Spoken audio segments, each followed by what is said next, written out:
Welcome to Al's Insights. We've got a short, sharp special episode today. We're going to be covering 4 key points. I've had lots of little one-liners come through to me. Typically, these come from the members themselves. So I firstly want to kick off this episode by saying no man is ever self-made, and no man who claims to have 250 plus podcast episodes of his own doing, of his own mental capacity and brain and frameworks is telling you the truth. Everything that I do within the realm of high-performance fathering, this incredible mission that we're looking to take global one day, and that one day is hopefully next year, comes down to the men. And what I learned from the men on the inside and inspired by the men who embody the mission of HPF and what we stand for. I think that's really important, gentlemen. Like you must stand for something in this life and not stand for something off the back of some of the cross members of a fence that you're still resting on where you just perked yourself up a little bit higher. No, properly stand on your own 2 feet for something in this world, in this life. Because if you don't, as you've probably heard the saying, you'll fall for anything. And you may not believe you do, and this is the greatest illusion, right? We feel we're in control, we feel we're navigating our life, but you're doing that within the limited capacity of your own individual consciousness without being part of something more. How do you truly know that you can stand for something at a higher level that not only enriches your life, but the lives of others you love and care about? So these insights, there's one pretty powerful one from a member that I want to share. He doesn't even know this, and that's what I love about this. Some of these things that the men on the inside with HPF rattle off or share, sometimes they don't even know the depth or the gravity of what they're saying, which is truly a blessing that I'm humbled to be able to extract and share because of the space that I'm in, always listening, always paying attention to everything. I mean, even all these books behind me, regardless whether it's a business, sales, recruitment, mindset, spiritual philosophy, whatever it might be, all of the content that I move through in this life is done through the lens of how can this help the man? How can this help fathers? How can this help families? Which is why, despite all the specific content inside of the books and other things that I learn, I never actually learn anything around men or fatherhood. I've never followed, certainly never copied, like all the other copycats with HPF. But look, I'm proud of that. I'm not an arrogant man. HPF should be number one. If we didn't exist, fuck me, the society is falling. Like, what else is there out there? You may see bits and pieces pop up, but there's nothing like what we do. So this is a must. If HPF fails, then we have failed society. And that. I truly believe that in my heart. That's not an arrogance thing. It's why I've never, like the men on the inside are incredible. It's why I have never felt the need to copy, model, or even look into other various programs that are either leadership based or performance based and geared towards either all walks of life or men. And yet here we are, nearly 30,000 hours in the space. I just feel so dialed in to this, which is why there's a beautiful connection with those listening, even if you're not on the inside, and obviously those who are members of HPF. Cozzy's looking phenomenal. Can't wait for that. Brisbane, what an event it was. That was huge. We got some pretty cool highlights coming out. And Perth, June 14th. It's going to be massive. Really looking forward to coming over and bringing the team over and really giving everything I can to the men of Western Australia. If you know anyone, any key decision makers, or if you want to build this, whether it's labour hire companies, the mining industry, defence force, military, whatever it might be, please reach out. Alex at highperformancefather.com. I've got an assistant who handles that email, but nonetheless, she'll be able to advise me of you guys reaching out because I really want to make this as big as we can and serve and help as many as we can.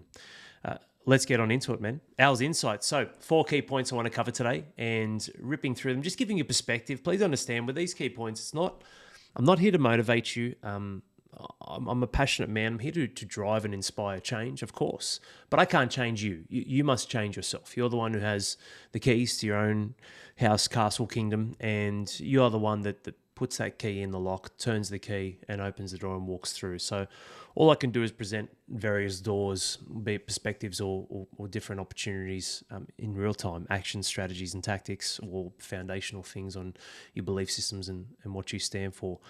And these doors are yours to open. So let's rip into these 4 points that I have today, short, sharp one. The very first one is wherever you are, be there. I can't remember where I heard this. It might have been, I've gone back through some of Jim Rohn's stuff. I just love that dude, man. Like he passed away, I think maybe nearly 20 years ago. Might have been 2008. Phenomenal. The godfather of personal development and philosophy tied into one, as well as actions and strategies that aren't bound in fluff or ambiguity. I think it might have been him. I'm not sure. I really love his audio book, and I've applied so much of that again, like I said, towards fatherhood and men. Wherever you are, be there. This is so important, gentlemen. What that is presence. So be present with presence. That's presence with a C, not a TS. It's so important. Otherwise, you're cheating those around you. And even if you're left to your own devices, right? So if you're doing some thinking time, some reflection time out on your own, you're out in nature. Typically, there's a bit of that monkey brain going on. There's a bit of noise and whatnot, which is why you don't want to walk for 3 minutes. You want to try and walk for 30 to 75 minutes, and eventually you get some sort of stillness. But you're cheating yourself. If you're in your own company and you're thinking about work or stress or worries or all these problems that you need to fix or solve, or your wife or your kids, or you're cheating yourself of the opportunity of the exact purpose of why you're engaging in that activity in the first place. Don't do that. Like special time with your kids, 10 minutes or one-to-one. Don't cheat that time with them by just being a physical body that's there, but you're not really present because your head's thinking about the problem yourself. That's not fair.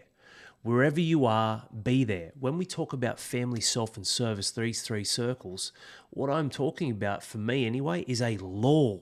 This is a law. So when you are engaging in one of those circles, it must be like bigger than the Great Wall of China that surrounds that circle, that does not allow you to impede on what it is that you're doing inside of that circle, the purpose of the reason why you're there, to then break through some sort of wall and then cross over. It's like family, self, and service all in one go. It doesn't work that way. It's almost like when you reflect, the lag measure after the fact is, yes, I've hit that sweet spot in the middle, but essentially what we're doing every single day, just like right now, I'm in the circle of service. So family, out at the gym, doesn't exist. I'm here doing a podcast, giving value. I'm in this circle of service. You must be all in on that circle. You have to be. So that's why it's a law to me. It's like when I'm in the circle of service, I'm all in on that. When I'm in the circle of family, I'm all in on that. When I'm in the circle of self, I'm all in on that. Went to the gym earlier this morning. What happens? Things with work creep up. Things with family creep up. We're slowly dropping. We started with one in the house that's got the flu, another's got the flu, and another is heading south very quickly. Just got a fever. So there's me and Lillian left. Corinne, Roman, and Stella have all dropped, or they're I shouldn't say dropped, but they're not dead, but they're incredibly ill. And what a crazy week and a half that it's been. And I said I'm not getting it, so I've slowly moved from bed to bed to bed, and I think I'll end up on the lounge eventually, where I just need to stay away and I need to really isolate myself from the rest of the family. So that's going through my head. But you know what? I still got up, went to the gym, got a workout in, and filled my cup of self. How can I get one more rep? What can I do here? I need to tweak and change. I'd love to put this music on. Here's the track that's going to pump me up a bit more. Here, I don't want any more music. I just want to be still and present. I want to focus on the muscle and the contraction. And it's really getting that magnifying glass. Wherever you are, be there. Otherwise, you are cutting yourself short. Now, can you engage in special time or sit down at dinner with the family and you might talk about work? Sure, you can, but this is about really going deep into the granular of the purpose of the circle that you're in. I'm in this circle. What's the purpose of this circle that I'm in right now? So does it cross over? Of course. I can talk to Corinne about work. I'm talking to my family, my children about work. What I'm talking about is when you're focusing on something, when there is presence required where you want a level of depth, connection, or an outcome that goes above and beyond, quote unquote, multitasking, superficial touch points, whether it's your family, yourself, work, colleagues, and whatnot. You got to focus on the one, man. Wherever you are, be there. I can talk about my family in this podcast, but this is the circle of service right here now. Wherever you are, be there. You're cutting your kids short. You're cutting your wife short. You're cutting your workers and colleagues short. Your employees short. You're cutting your clients short. Imagine if I was sitting here just doing this podcast and I was just, I don't know, on my phone, filling the cup of self, scrolling through social media. Let's say I just wanted an outlet for 10 minutes. And then at the same time, my children are right next to me and I'm talking to them about other things. Like it just doesn't make sense, man. Like it'd be ridiculous. You can pick up on that. You can sense that. So if you can sense that in me, what do you think your wife and children have a shorter period of time of exposure to? Because you go off, you work, you hunt, you provide. Even if you work from home, you focus on work. They've got a shorter window every single day, which means there's a heightened sense of either, or a concentrated dose of, is he present or not? What is the energy I'm getting on it? And if it's just fluff, non-existent, blasé, well, they're going to detach. Remember, a person invests when they see value. They keep investing when they feel valued. If we're talking about your family, you've gone beyond the point of see value, right? Feeling value is a relationship. So a person invests when they see value. So you might listen to this podcast, you might join HPF one day, you've seen value. But for us to establish a solid relationship over a period or course of time, there must be a reciprocity of you feeling valued as well, not just seeing value. So gentlemen, wherever you are, be there. Be there. Like if you have worries with work or with your family or wife and kids, if you've got issues you need to address, it's not fair to spend it on that time. Get your shit together with your calendar and prioritize time. Hey, you know, 1 hour a day, 30 minutes a day, 10 minutes a day, do a rocket blast, 10 minutes a day between 11:50 and 12, whether it's worry or not, I'm going to plan this time and I'm going to fucking think about all the shit I need to think about and put that time and energy into that. Now, I wouldn't advise that. I wouldn't do such a concentrated dose. With things like pity parties, of course, run them short-lived, move on. What can I do? Be proactive, be solution-driven, not problem-focused. But when it comes to addressing things that are on your mind that are taking you away from the circle you need to engage in, wherever you are, be there. It serves you best to just allocate some time if it's really that important. Otherwise, it's just a poor behavior. It's just a poor pattern that you've built up. That's all it is. It's a poor habit. So if it's not really that important, it's just a poor habit you've built. You got to break that down. And sometimes you got to do a cold turkey. No, that's it, line in the sand. Other times, like, no, this is a serious thing. Why with my family am I thinking about this problem with work? Why when am I at the gym am I thinking about this problem with work? Or why when I'm at the gym? Or why am I working, I'm thinking about this problem at home? Why am I at the gym and I'm thinking about this problem at home? Like whatever circle is either irritating or creating friction or trying to break its way through those walls into the circle you're supposed to be focusing on or you've prioritized or planned to be focusing on, you must address that accordingly and say, hey, this obviously needs some time and energy. I need to prioritize a block of time so I can spend it solely and purposefully on addressing whatever it is that's impeding this circle that I'm on. And then that's it. And then you plan it and you do it. And you don't need to write all this stuff down or email yourself or like I used to do all that. Honestly, you don't, man. Like you just need to build a stronger level of discipline towards what is the main focus right now. Because wherever you focus, that becomes the building blocks of your belief systems, your reality, your perspective, everything. Wherever you are, be there. I wanted to spend a little bit more time on that because that is so important because without presence, you won't execute on anything with value. You won't execute on anything with depth. You truly won't. Like you need to be pure in the space that you're expressing yourself in. So maybe you have a reasonably good business. Maybe you have a reasonably good marriage. Maybe you have a reasonably good relationship with your children. Maybe you have a reasonably good body. What could you have though if you spent your time and energy going all in on that circle when you need to and then prioritizing your life accordingly? This is why the number one thing with our diamond of development is structure. That's collating and organizing everything that matters inside of your life, which means you say no to everything else. Second point. With knowing that there's more, I'm willing to go through the darkness. With knowing that there's more, I'm willing to go through the darkness. This is quite a deep and prolific statement. It was when I was having a conversation with Mike Hudson, one of the amazing men on the inside and one of our coaches who also, just to be clear, men who inquire and reach out to HPF, there's no seek.com salesman. It's actually the members who've lived the journey themselves who greet these men at the gates, say, hey, this is my story. Where are you at? How can we help you? What does that look like? This is HPF. This is what we do. If we're aligned and you're not full of shit and you're legitimate and you'll add value to the community, fantastic. If we can add value to you, fantastic. It's a relationship. Let's go. Mike is one of those. Mike is such a beautiful soul, and I've got it written here. It was April the 8th, 1:07 p.m. because when Mike said it, I don't know if he really realized it, but that is such a powerful thing, and it might come in a few different ways, man. On the other side of the struggle is greatness, and there's a few other sort of maybe cliche sayings, but I really like this because the knowing is what matters. A lot of people become too ignorant to life. They really do. They cut themselves short. They set their own glass ceilings like the fleas. They have that glass ceiling and then they procreate and then they train their fleas, their baby fleas to only jump a certain height. This is the whole flea circus thing. There's a good story about this. You can look it up. And then they remove the glass ceiling, but the fleas still only jump so high. They've only been trained. Just like the elephant that has a little bit of rope attached around its leg with a peg in the ground. I mean, it could rip it out quite easily when it's an adult, yet here it is. It still believes that it's confined to that space and the rope has power over it. Same with this. If you are limiting your belief systems, which is typically bound by the environment you're in, which is limiting your capacity and your mental state, you will always fall short of what's possible inside of your life. So what I love about this saying with Mike is he said, with knowing, and he wasn't going through anything bad. We're just talking about pushing the struggle of life, the driving towards excellence, rate of improvement. I'm really big on that saying, like we want to grow, but what's the rate of improvement? So it's measurable, which means you want to try and get a hockey stick curve. I don't know about you, but I don't have time to waste. I don't have chunks of my life as time to just give away and throw away and put in the bin. I want to maximize and completely exhaust every iota of what life has to offer. That doesn't mean that I'm all in terms of intensity every day, but I'm all in terms of my intent and measurement. I'm very measured in my approach of what matters most, and I've got intent with what it is that I'm measuring and applying myself to. So I'm not yahooing and yelling and screaming every day. What I'm saying is I want to live a full, rich life and not have any questions at the end. And the greatest way to expose yourself to that is to push for bigger goals, bigger dreams. And the bigger you dream, the more you realize that you don't have time. So when Mike said this, it really hit me because I'm like, with knowing there's more, I'm willing to go through the darkness, because you cannot get what it is that you want to attain without going through some level of hardship. And sometimes that hardship brings trauma, brings grief. Sometimes it brings a level of pain that is consistent for a period of time that you haven't forecasted, you haven't been able to measure. You haven't been able to, you've assumed maybe I'll get through this. And that's the hard part with life. The path you always think that it is never the path that's actually required for you to take. But then the rewards that you think you'll get are never actually the rewards that you'll get. You will get that and so much more.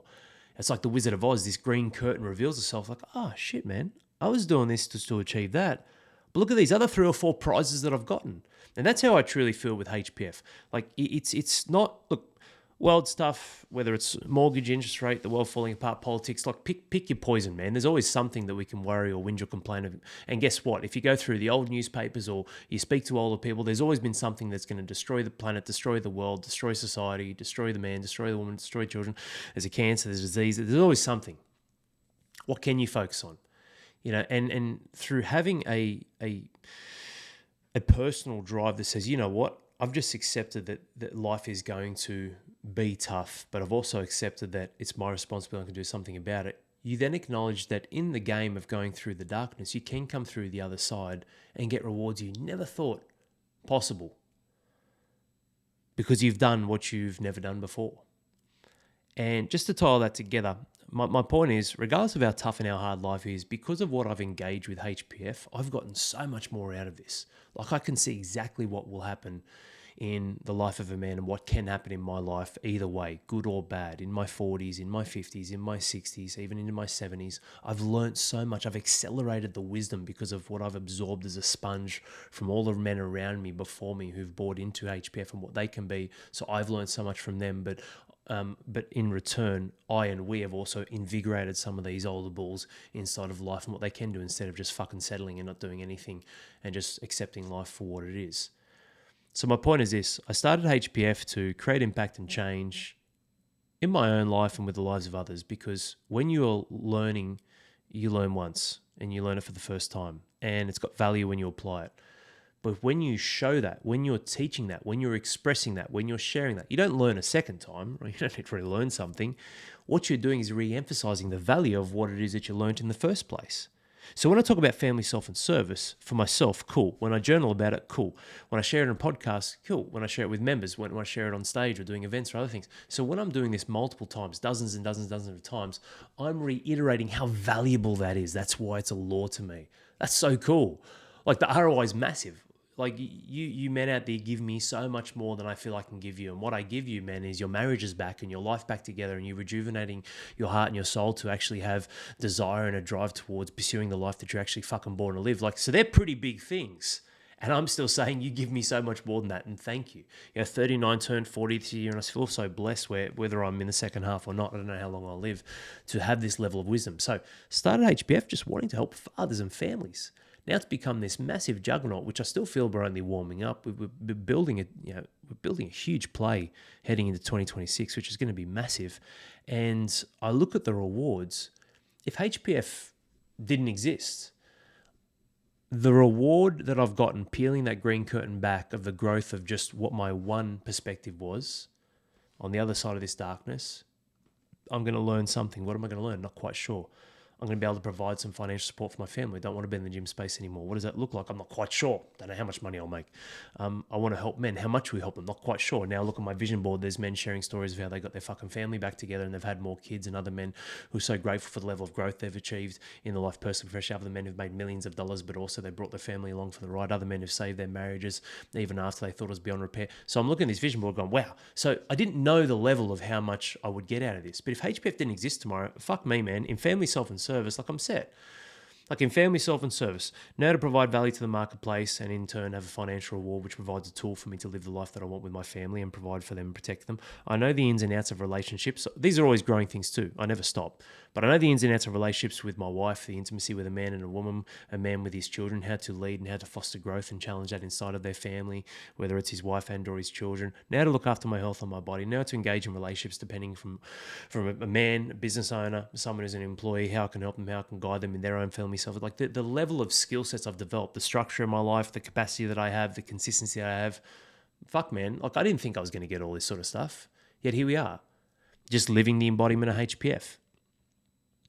You must go through the darkness. You don't have to have shit falling apart. You don't have to live in your gym like I did on a fucking blow-up mattress, contemplating your life and knowing how it all felt as shit. You don't have to have multiple operations trying to pursue your sport like I did. You don't have to be an obese boy who wanted to fucking kill himself when he was depressed and suicidal. Like, you don't have to go through the 4 or 5 traumatic points that I've gone through in my life. However, if you're going to stretch and push, you must become more than what life may throw at you, which means you want to be operating at a level that has you in such high capacity that when life throws you these dark spots, these curveballs, you can handle it.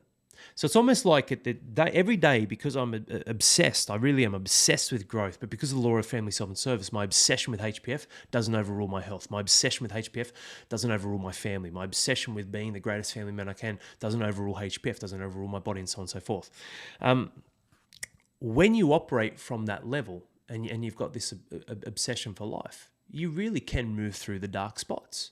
So let's say I'm operating at 60% at the moment. So when life throws me curveballs, like most of my family being fucking bedridden and sick right now, yeah, okay, the 60% because my capacity of how I'm handling life, and I'm not having it easy, I'm just growing at an exponential rate versus what life's throwing at me. That's the key. That's being a 4-to-1 man. When I'm doing that and what's happening right now in my household, yeah, maybe I'm pushed to 83%. Cool. All right. 3 out of the 5 people in this household are pretty crook at the moment and bedridden.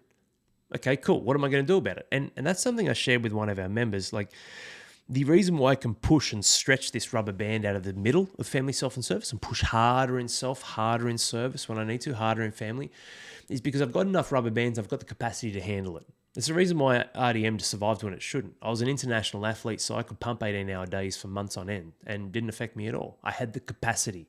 So when you have the capacity because you've pushed through the dark times and you're preempting that they will come, but you keep growing and pushing and pushing and pushing, you will be able to handle them when they come. But I just love that from, big shout out to you, Mike. Like, with knowing that there's more, I'm willing to go through the darkness. That's the key, gentlemen. Knowing that there's more and the willingness to push through. I really hope this point hits home with you, guys. It's so important. I cannot stress this enough. Without this, doesn't matter how much ability you have. Doesn't matter how big your goals are, how much desire you think that you have. There's got to be the knowing and there's got to be the will. Otherwise, you're just blind. Those 4 core things I've spoken about before, desire, faith, planning, persistence, yeah, they all matter. But the undercurrent of all of that is the knowing of what's possible because of the environment that you're in.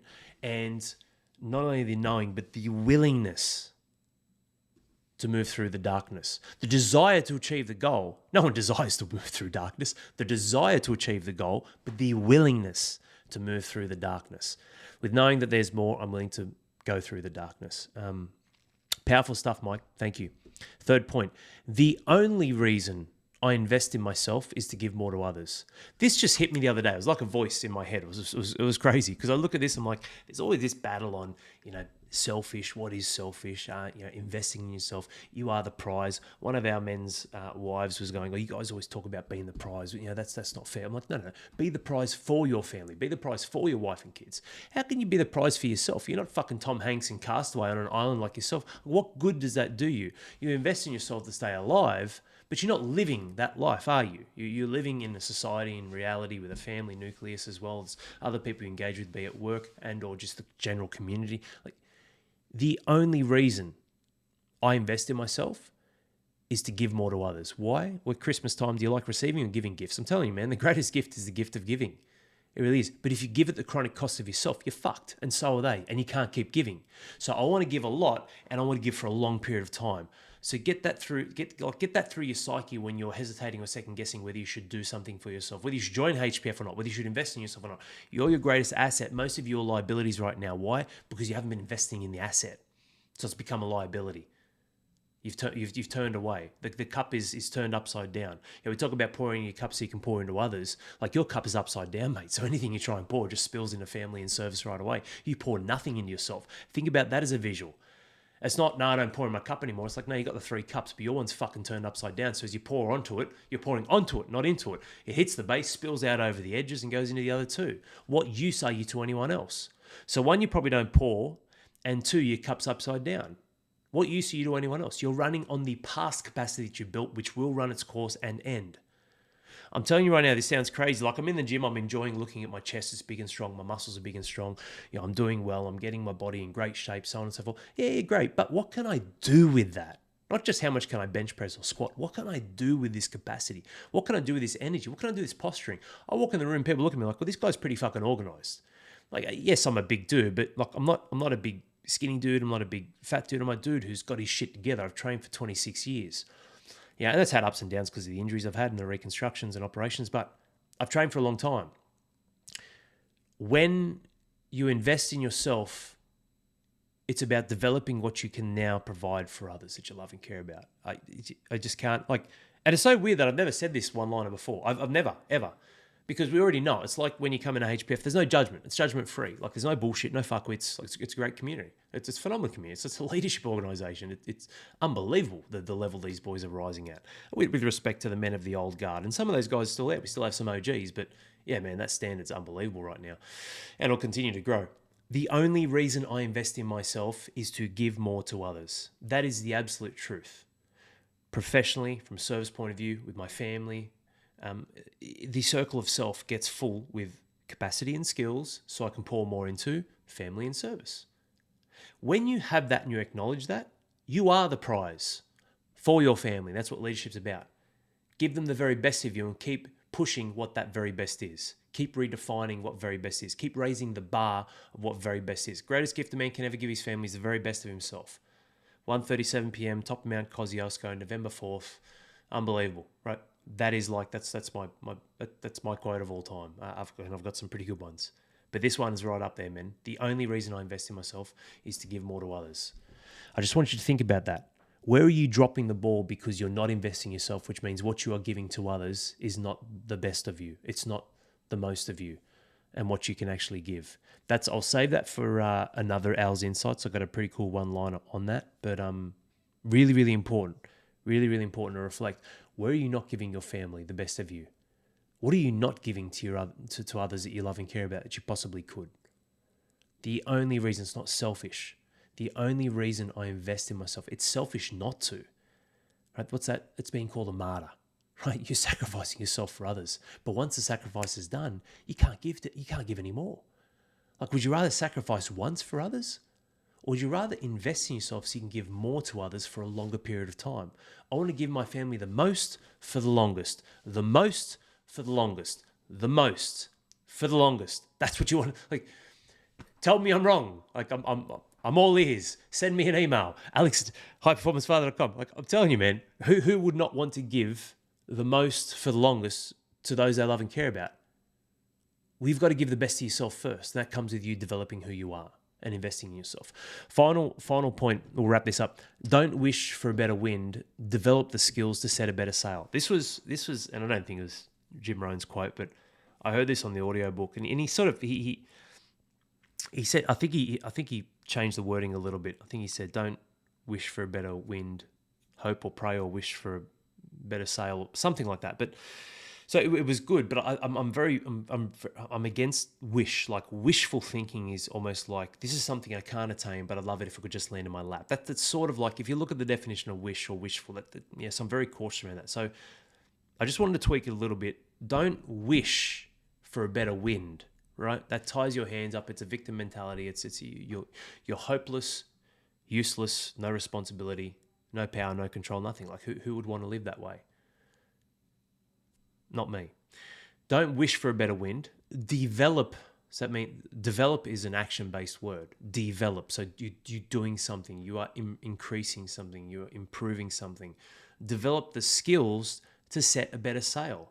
This sort of ties the whole Al's insights together for this. Like wherever you are, be there. Presence is key. Otherwise, you're never going to be able to give the best that you can. With knowing that there's more and willing to go through the darkness, you cannot look for a fairy tale life. It doesn't exist. And why would you want one? Because if you had a fairy tale life from the get-go, how do you know what you're truly capable of? How do you know what you can really do if you've never been stress tested or never felt the pressure? Oh man, I've got some stories. I'll roll them all out one day, but shit, man, I felt some pressure, that's for sure. The only reason I invest in myself is to give more to others, but that's why this last point's so important. 3 and 4 tie together. Don't wish for a better win. Develop the skills to set a better sail. That's putting the power back in your hands. That's putting you back in the driver's seat. It really is. Don't wish for a better win. Would it be nice if my whole family wasn't sick and they're healthy right now? Yeah, of course it would. But is that something that I can control? I can control how I support and nurture them and try and get them back to good health. I could control them by putting them in a little corner, giving them a little blanket, 3 square meals a day and say, hey, never go out in public and you'll never catch the flu. Is that, what a way to live? What a horrible way to live. That's not what life's about. Of course, there's risks. Life itself is the risk. But the essence of life is growth, development, becoming as much as you can. You look at anything natural. We're the only ones that stop halfway, and that's a bit of an overstatement sometimes. We stop well short of halfway a lot of the times. You look at a tree. How high will a tree? A tree will grow as much as it can, depending on the conditions. It will grow to full potential. It will grow as much as it can. Yet here we are, sitting back, not looking to set a better sail, but just hoping the wind might change. Keep licking the finger, putting it up. Lick the finger, put it up. Lick the finger, put it up. No, nothing's changed. Cool. How's that going for you? How's the tongue and the finger? Has anything changed? No. But the one thing that has is time. A non-renewable resource.